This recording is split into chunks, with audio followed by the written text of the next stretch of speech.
Extreme Championship Wrestling. The hardcore, trailblazing, little promotion that could and would become one of the most talked about wrestling companies ever has been gone for over 20 years now. Transforming from a regional NWA affiliate to become the number 3 promotion in the United States, ECW's rise was as spectacular as its fall was sudden and without ceremony. Paul Heyman's brainchild was responsible for a real shift in the way professional wrestling was presented in the good old US of A, successfully capturing the zeitgeist of the 90s and Generation X with its concept and characters borrowed and stolen by both WCW and WWE, not to mention many other imitators. Such is the strength of ECW, whose existence was far shorter than the likes of TNA and Ring of Honor, that fans still chant those 3 letters to this day whenever a Dudley puts someone through a table or the Sandman twats someone with that stick of his. ECW managed to pack so much into such a relatively short time period. A time period that was often hectic and saw everything from betrayals and lawsuits to riots and attempted murders. Sort of sounds like a random Tuesday in the Cultaholic office. So put the kids to bed and join me, Ross from Cultaholic Wrestling, as we chart the rise and fall of ECW.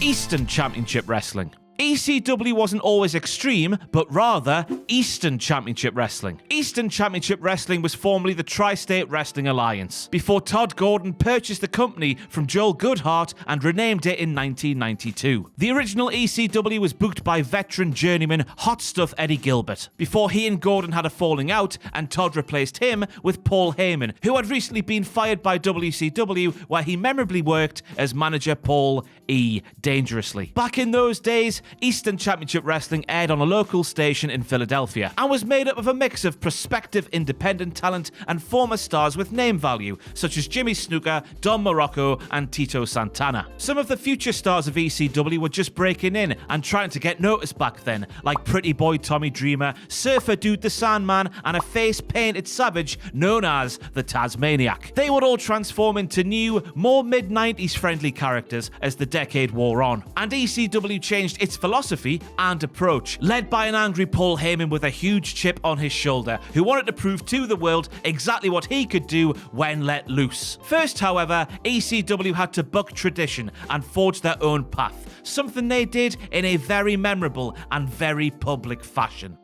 Crossing the line.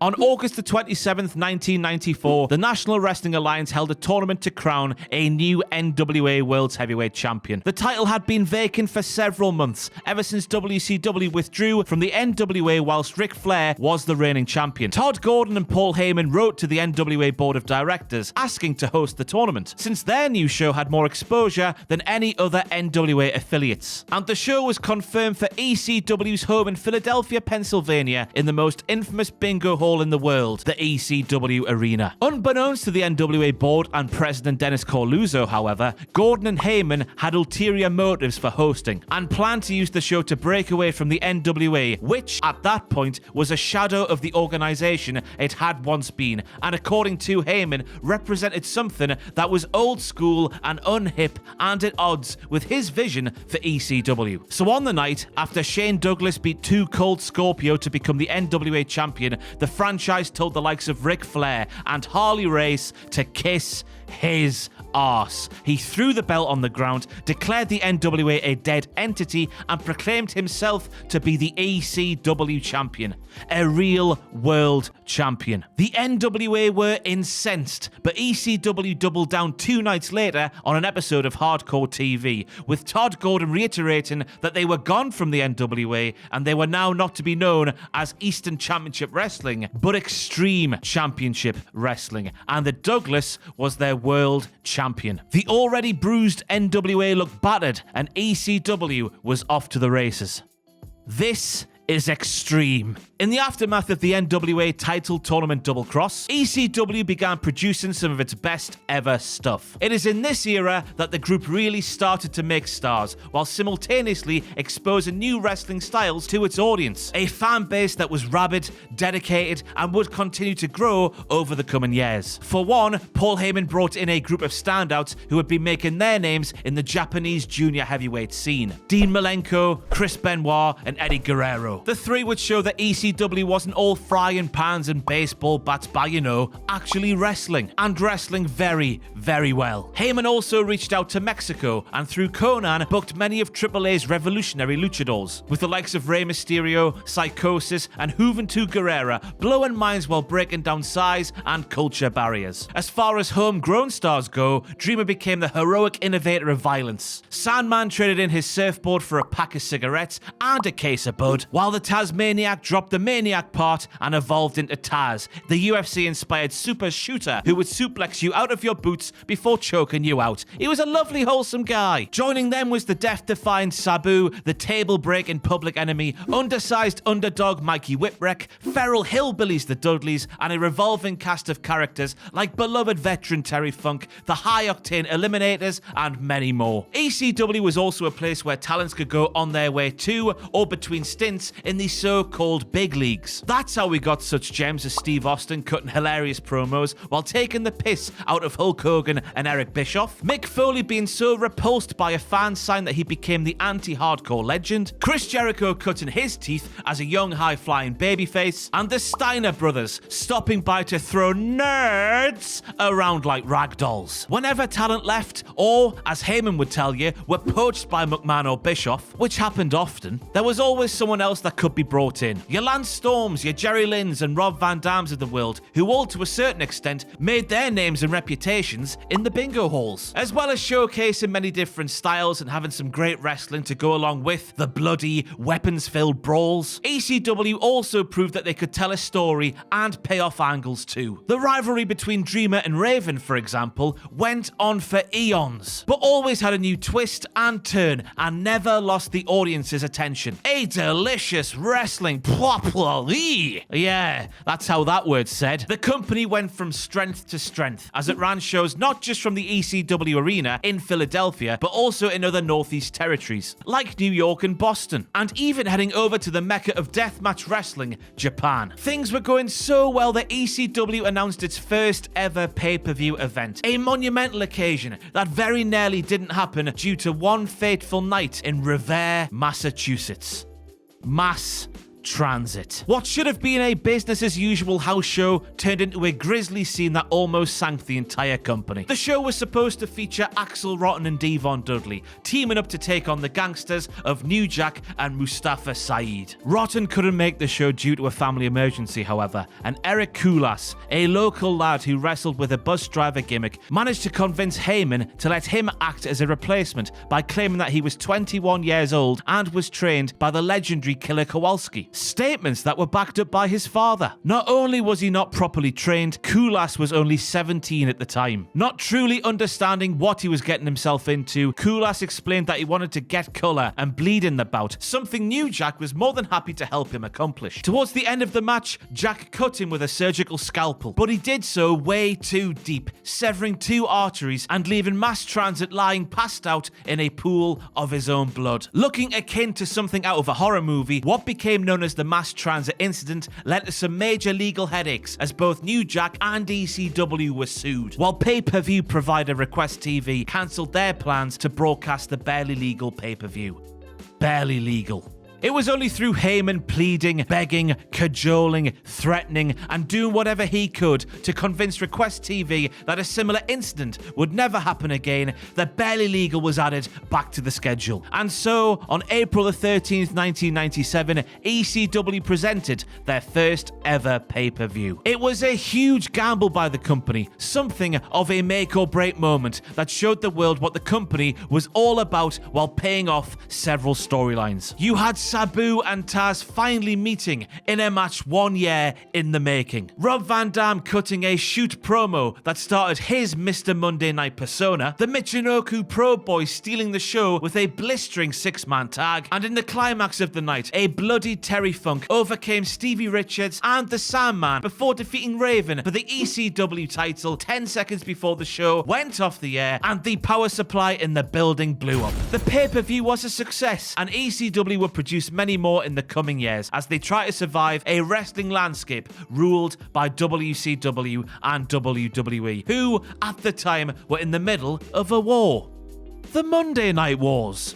ECW's role in the Monday Night Wars should not be overlooked. Not only did they introduce an edgier product and more exotic wrestling styles that the other two would try to imitate, but ECW also had a formal relationship with Vince McMahon's company. Not only did Vince allow ECW talent to appear on Monday Night Raw in order to hype Barely Legal, but the WWE chairman was also secretly funding ECW, which acted as something as an unofficial farm league for WWE, developing talent that could then be snatched up when ready for prime time. WWE, to their credit, also sent ECW some of their guys from time to time. There were successes like Al Snow, but WWE also dumped the likes of Brackus on Heyman and co. Still, it's the thought that counts, I guess. In one memorable storyline, WWE sent the vocally anti-ECW Jerry Lawler to Philadelphia to stage a mini invasion, leading to a series of incredibly heated matches with Tommy Dreamer, one of which included a legit cane shot to Dreamer's testicles that required the innovator of violence to go to hospital. ECW chugged along on a full schedule in 1997 and 98, in spite of some of its bigger stars departing for supposedly greener pastures and guaranteed contracts, often with the help of moles who were helping to broker deals from the inside. Despite losing the likes of Bam Bam Bigelow, Raven, and the Sandman, come early 1999, the product was hot enough that it attracted the interest of national network TNN, who decided to give them a show on their channel. What should have been something to celebrate turned out to be anything but, and only helped add to ECW's woes as the bills piled up, while Heyman, who was certainly as weak when it came to the day-to-day management as he was strong with creative and vision, struggled to keep it all together whilst losing big hitters the Dudleys and Taz. DOA on TNN and decline. A television show on a decent network was seen as a must in order for ECW to survive and hopefully thrive. Because while the amount of shows, including pay-per-views, increased, so too did the overheads, something that was offset slightly by the sales of the ECW magazine, action figures, a video game, and other assorted merchandise and licensing agreements. The ECW-TNN relationship got off to a rocky start when Heyman sent them a debut show comprised of old matches and segments after promoting new content, and things basically deteriorated from there. As an aside, that first show aired on August the 27th, 1999, 5 years to the date after Shane Douglas had thrown down the NWA title. A lot had changed in ECW since then, but the anti-authority band of outlaws were still raging against the machine, while stars like Dreamer, RVD, Just Incredible, and Monster Rookie Rhino kept fan interest high. In Heyman's opinion, TNN did little to promote ECW on their network, preferring to promote Roller Jam, while simultaneously offering them a pittance in the way of a budget. Despite all of the obstacles, ECW on TNN became TNN's highest rated show. Heyman, in response to the perceived slights, created the network stable, fronted by TNN representative Cyrus the Virus, portrayed by Don Callis, and basically aired his grievances on the air through him. Still, creatively, the promotion had plenty of irons in the fire. Heyman had banked on a major match between television champion Rob Van Dam and heavyweight champion Mike Awesome being the thing that propelled ECW forward at the turn of the millennium. Unfortunately, RVD got injured in early 2000, and before he could return and take on Awesome in their highly anticipated match, Mike had jumped to WCW and showed up live on Nitro while reigning as ECW champ. To be fair to Awesome, he was owed a considerable amount of money, as many were in the ECW locker room, and he had refused to sign a contract as a result. Heyman used the power of the law to prevent Awesome from throwing the ECW title in the trash on WCW show, as Medusa had done with the WWE Women's title years before. It was a major blow to a company that, it was clear to see, was really starting to struggle in their bid to stay afloat. promote. The whole deal did result in a novel situation where Taz, now working for WWE, wrestled Awesome, now with WCW, for the ECW title on an ECW show, and subsequently brought the title to an episode of SmackDown where WWE Champion Triple H battered him without barely breaking a sweat. The ECW title wasn't on the line though, thank the Lord above. Most of ECW's top stars had, by this point, moved on to either of the big two, though WCW was in serious trouble at this point as well, with a few of the loyalists sticking around and being joined by more new talent who were willing to work on the cheap. And by cheap, I of course mean for nothing. As much as Heyman loathed TNN, he knew that the deal they had, which was supposed to run for 3 years, was one of the best things they had going for them at this time. But then they lost that too. The death of ECW. Yes, despite ECW giving TNN some good ratings, and let's be honest, a fair amount of street cred, the network said balls Mahoney to ECW and hello shiny new wrestling friends to WWE. As part of the big deal between WWE and TNN parent company Viacom, Monday Night Raw moved from the USA Network to TNN in the September of 2000. WWE had an exclusivity clause in their agreement that only meant one thing for ECW: cancellation. Heyman, in latter years, stated that he believed that ECW was something like pro wrestling guinea pigs to see how the genre would do on the network. In the aftermath of the cancellation, Heyman supposedly attempted to get ECW on another network, of course without success. Though some in the locker room think he was trying to make moves in Hollywood and was telling them fibbies about his ECW efforts. Paul Heyman telling his wrestlers fibbies? Say it ain't so. With debts mounting and no new TV deal in sight, the inevitable became more and more obvious. On January the 7th, 2001, ECW presented its final pay-per-view when they put on Guilty as Charged from New York's Hammerstein Ballroom. And 6 days later, the final ECW show took place, a non-televised event in Pine Bluff, Arkansas. Though it wasn't official, the locker room knew this was the end, and came out following the Sandman and Just Incredible's main event to say goodbye to a company that had, against considerable odds, reached some incredible heights, changing professional wrestling forever in the process. Final ECW champion Rhino said he didn't want to believe it was over, and held out hope that ECW would continue. 6 weeks later, Paul Heyman walked out on WWE Raw, replacing Jerry Lawler as the new color commentator, with the King having quit the company earlier that day. If the ECW guys and gals didn't realize the dream was over before, they sure as hell did then. And on April the 4th, 2001, ECW officially closed its doors and filed for bankruptcy.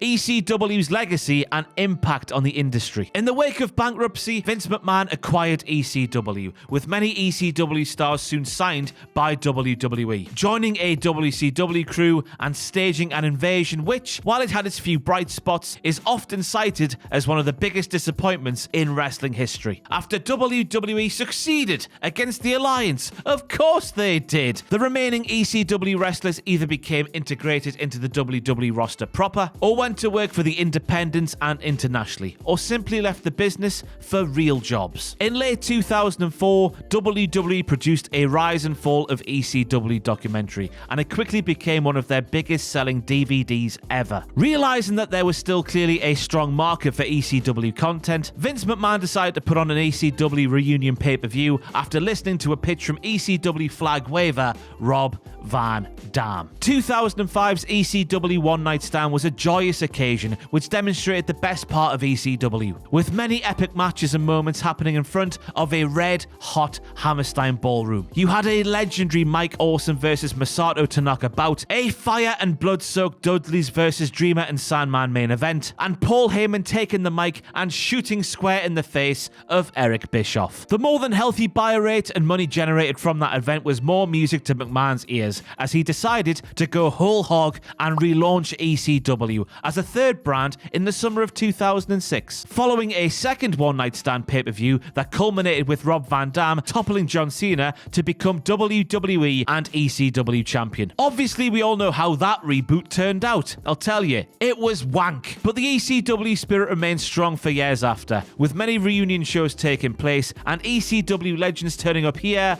there, and everywhere, greeted by EC Dub, EC Dub, EC Dub chants, and leaving behind behind a pile of broken tables. The bottom line is, ECW made a huge impact on the wrestling industry, both while it was operational and a long time after its demise. It was unpredictable, unforgettable, and in the end, unsustainable, but there will never be another wrestling company like it. Many have tried, but none have been able to truly capture the zeitgeist like ECW did in its heyday. I think it was William Shakespeare who said to live in the extreme is to truly live the greatest life a person can. Well, it was either him or some bloke anyway, or maybe I just made it up. Yeah, maybe that's one of mine. Either way, ECW, for all of its faults, was absolutely fantastic, and the wrestling world is certainly poorer without it.